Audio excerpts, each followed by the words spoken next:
The temperature in the operations room at the Wolf's Lair headquarters in East Prussia registered barely above freezing despite the wood-burning stoves that struggled to heat the concrete bunker. A physical reminder of the catastrophic conditions facing German forces hundreds of kilometers to the east, where army group centers advanced toward Moscow had stalled in temperatures reaching -30 degrees Celsius, and where Wehrmacht soldiers were dying not just from Soviet counterattacks, but from cold that their summer uniforms and inadequate winter equipment could not protect against. It was mid-December 1941, and Adolf Hitler stood before the situation maps with Field Marshal Walther von Brauchitsch and General Franz Halder reading meteorological reports that predicted the brutal winter conditions would continue for months rather than weeks, that there would be no early thaw that might restore German operational mobility, and that the Soviet forces launching counteroffensives against overstretched German positions showed no signs of the collapse that Hitler's ideology had insisted must follow the catastrophic losses the Red Army had suffered since June. In that moment, though Hitler would never explicitly acknowledge it and would continue issuing orders based on assumptions that contradicted meteorological reality, something fundamental shifted in his understanding of the campaign. The recognition that Soviet winter would not break as German planning had assumed, that the campaign could not be concluded before spring, and that the entire strategic conception of Operation Barbarossa as a quick, decisive victory achieved before winter had failed, in ways that would force Germany into exactly the kind of prolonged multi-front war that the Führer's strategy had been designed to avoid. Hitler's realization that the Soviet winter would not break emerged gradually through December 1941 and into early 1942,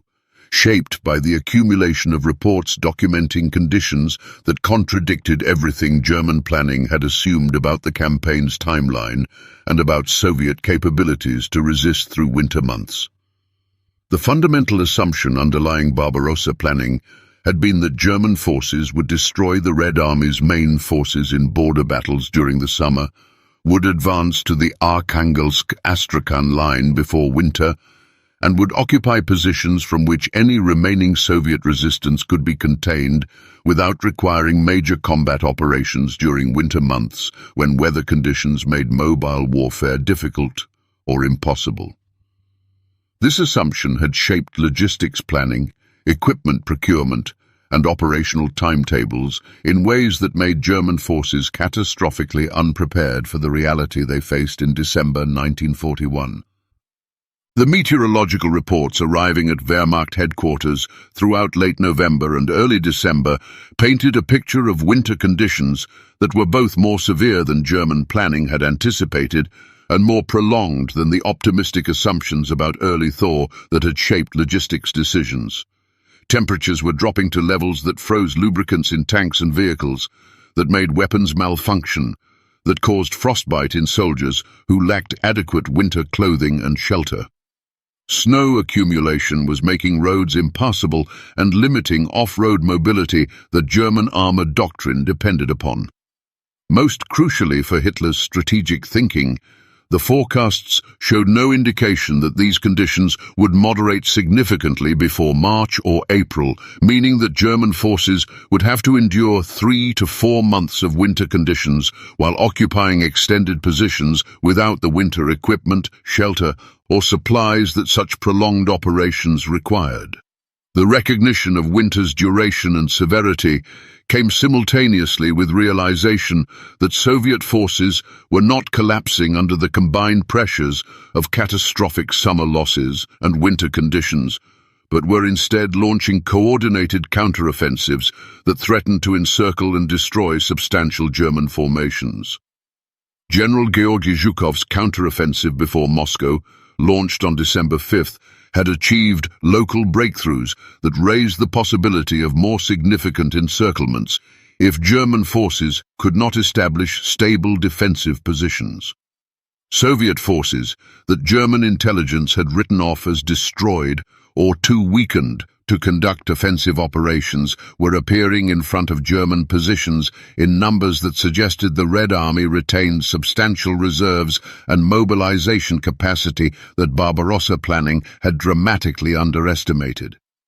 Field Marshal Fedor von Bock, commanding Army Group Center and responsible for the Moscow operation, sent increasingly desperate reports describing the twin catastrophes of winter conditions and Soviet counteroffensives, creating situations that German forces could not address with available resources.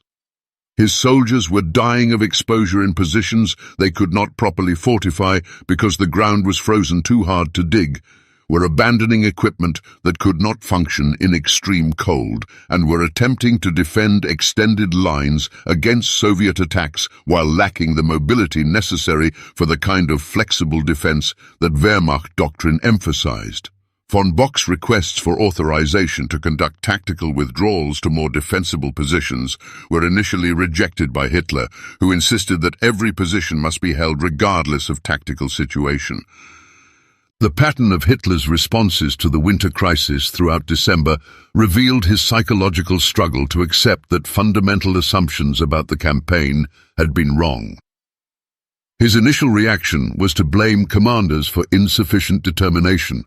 to insist that soldiers' will and fighting spirit could overcome material disadvantages like inadequate winter clothing and frozen equipment, and to frame the crisis as a test of German character rather than as a failure of strategic planning and logistics.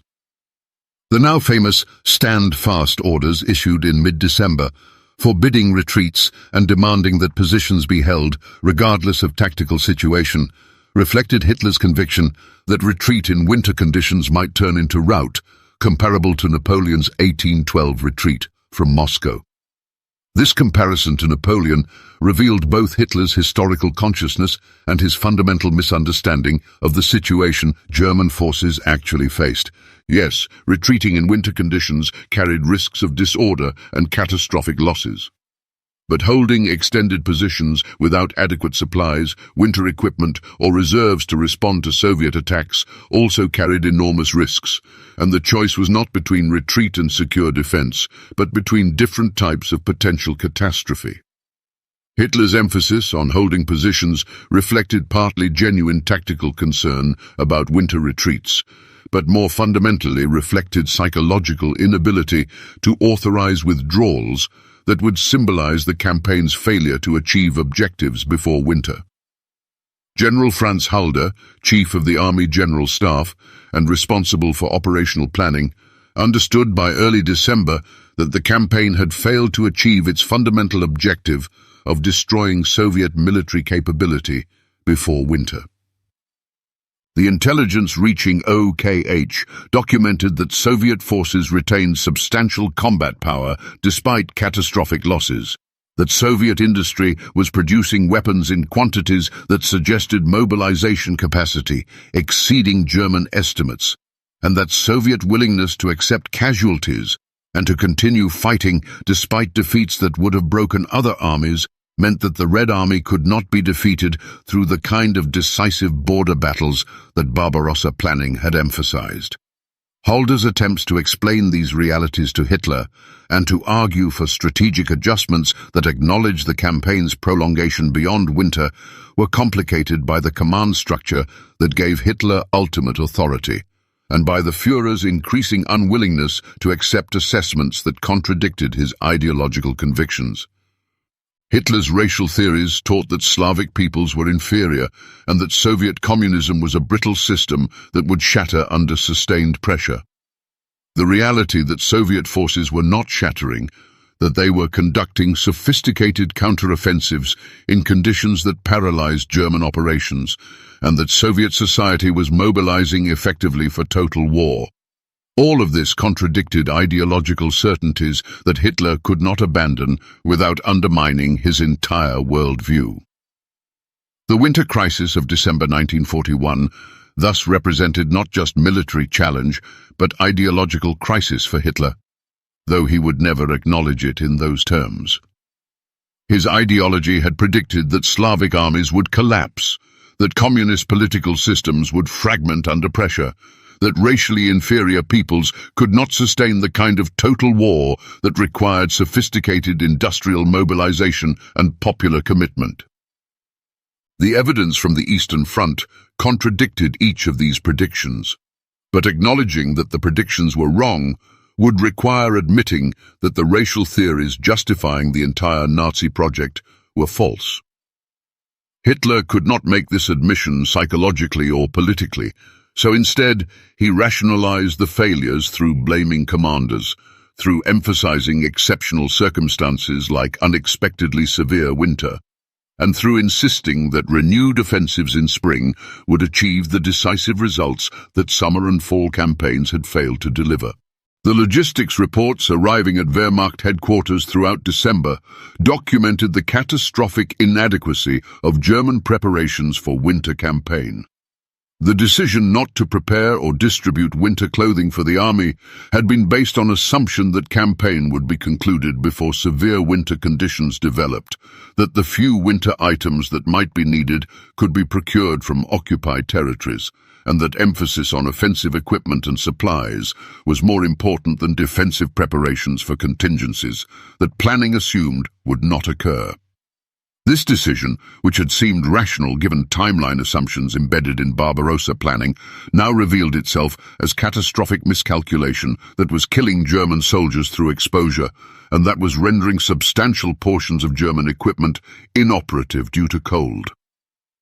The improvisation attempts to address winter equipment shortages revealed the scope of the planning failure. Appeals to the German population to donate winter clothing produced some material but could not address the systematic lack of proper military winter equipment. Attempts to procure winter clothing from occupied territories encountered both insufficient supply and distribution problems created by the extended supply lines and primitive Soviet infrastructure. Most fundamentally, the time required to manufacture and distribute proper winter equipment meant that even if production began immediately, German forces would endure most of the winter without adequate protection from conditions that were killing hundreds of soldiers daily. The Soviet winter offensive's success in December further complicated German strategic situation by forcing German forces to conduct active defensive operations in conditions that paralyzed mobility and that made the kind of flexible response Wehrmacht doctrine emphasized nearly impossible. Soviet forces equipped with winter clothing and with equipment designed to function in extreme cold could maneuver and attack, while German forces struggled simply to maintain positions. The winter that German planning had assumed would immobilize both sides equally was instead providing Soviet forces with temporary operational advantage that they were exploiting through coordinated offensives aimed at destroying German formations or forcing chaotic retreats. Field Marshal Wilhelm Keitel, Hitler's chief military adjutant and a reliable sycophant who typically reinforced rather than questioned the Führer's judgments, found himself unable to deny the evidence from the Eastern Front that winter conditions were catastrophically worse than planning had assumed, and that Soviet forces were demonstrating capabilities that contradicted German racial theories. Keitel's briefings to Hitler throughout December attempted to frame the situation in ways that minimized implications of planning failures, while acknowledging tactical realities that could not be ignored. But even Keitel could not entirely obscure the fundamental reality that the campaign had not achieved its objectives and that winter was demonstrating Soviet resilience rather than collapsing Soviet resistance as ideology had predicted. The comparison between German expectations and Soviet realities revealed systematic intelligence failures that had shaped Barbarossa planning. German intelligence had underestimated Soviet industrial capacity, particularly the production of tanks and aircraft. They had failed to identify the industrial relocations that moved Soviet factories beyond German reach, creating production capability that would sustain Soviet military operations despite loss of significant industrial territory in Western USSR.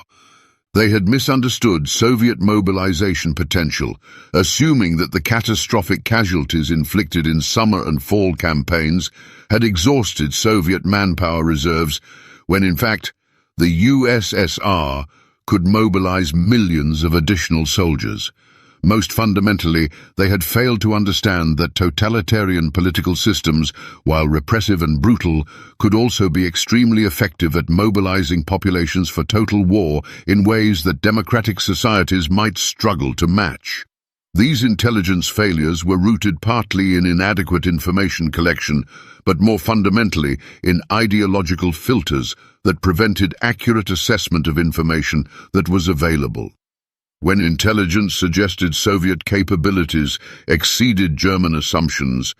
the information was dismissed as enemy disinformation or was explained away through rationalizations that preserved ideological convictions.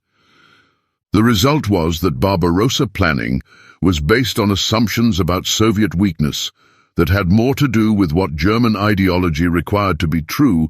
than with what evidence actually demonstrated. And the winter of 1941-42 was revealing the costs of this ideologically driven intelligence failure. Hitler's personal response to the winter crisis mixed several psychological patterns that would characterize his command decisions throughout the remainder of the war. He blamed subordinate commanders for failures that stemmed from his own strategic decisions and planning assumptions. He insisted that will and determination could overcome material disadvantages and operational constraints. He refused to authorize the kind of strategic adjustments that realistic assessment of the situation suggested were necessary. And he focused obsessively on tactical details while avoiding confrontation with strategic realities that contradicted his ideological framework. The relief and dismissal of senior commanders throughout December and January reflected these patterns. Field Marshal von Brauchitsch was relieved as Commander-in-Chief of the army, with Hitler assuming direct command himself. Field Marshal von Bock was relieved from Army Group Center Command. General Guderian was dismissed from command of 2nd Panzer Army after advocating for tactical withdrawals. These dismissals sent clear message to remaining commanders that questioning Hitler's judgments or advocating for operational approaches that contradicted his directives would result in career destruction, creating command climate where professional military advice was subordinated to ideological and political considerations. The broader strategic implications of winter's refusal to break extended far beyond the immediate crisis on the Eastern Front. The prolongation of the campaign into 1942 meant that Germany would be committed to multi-front war that Hitler's strategy had been designed to avoid. Resources that might have been concentrated against Britain or secured for potential conflict with the United States were being consumed in ongoing Eastern Front operations. The assumption that quick victory in the East would allow Germany to turn full attention to other theaters was revealed as fantasy. And the reality was that Germany would be fighting major campaigns in East and elsewhere simultaneously, while facing enemies whose combined resources exceeded German capacity. The decision about what to do when spring arrived and winter conditions moderated became focus of strategic planning during the winter months. Hitler was determined that 1942's summer offensive would achieve the decisive results that 1941 operations had failed to deliver, that renewed attacks would destroy remaining Soviet military capability and would secure the oil resources of the Caucasus that Germany desperately needed. But this determination was based on assumptions similar to those that had shaped Barbarossa planning, that Soviet resistance was near breaking point, that one more major offensive would achieve collapse, that German operational excellence could overcome the material and numerical advantages that Soviet forces possessed. General Halder and other professional military officers understood that 1942 offensive, while potentially achieving significant territorial gains, was unlikely to force Soviet surrender unless it somehow destroyed Soviet will to resist, or unless it captured resources that Soviet war effort could not survive losing. But they also understood that expressing these doubts to Hitler was dangerous and potentially futile, that the Führer had committed psychologically and ideologically to achieving decisive victory in the East, and that arguments based on material analysis would be dismissed as defeatism if they contradicted what Hitler's ideology insisted must be possible. The winter that would not break thus became symbol and reality of Barbarossa's failure, of the gap between ideologically driven planning assumptions and operational realities, and of the fundamental strategic miscalculation that had led Germany into prolonged war of attrition against an enemy with greater population, greater industrial potential, and sufficient ideological commitment to sustain resistance despite catastrophic casualties. Hitler's realization that Soviet winter would not break was realization that the campaign could not be concluded quickly, that the assumptions underlying Barbarossa had been wrong, and that Germany faced exactly the kind of prolonged multi-front conflict that strategic planning was supposed to prevent. But this realization, even if Hitler had acknowledged it explicitly rather than rationalizing it away, came too late to alter fundamental strategic trajectory. Germany was committed to the Eastern Front, could not withdraw without surrendering all territorial gains and facing Soviet counteroffensives that might drive into German-held territory, and lacked political framework for negotiated settlement that might have extracted Germany from the conflict. The war would continue, the winter would eventually give way to spring and renewed offensives, but the illusion that quick decisive victory was achievable had been shattered by the winter of 1941–42, even if Hitler could not admit that the shattering had occurred. When Hitler realized the Soviet winter would not break, he was confronting evidence that his fundamental assumptions about the campaign had been wrong, that Soviet resistance was far more resilient than ideology predicted, that material factors mattered more than racial theories acknowledged, and that German strategic position was deteriorating in ways that would ultimately prove fatal. The recognition was incomplete and was rationalized rather than fully acknowledged, but the winter crisis of December 1941 marked the point where Barbarossa's failure became undeniable to anyone willing to see clearly, and where the trajectory toward ultimate German defeat became established, even though years of fighting would be required before that defeat was complete. The Soviet winter had not broken, the Red Army had not collapsed, and the quick, decisive victory that all German planning had depended upon had proven to be a fantasy based on ideological conviction rather than realistic strategic assessment.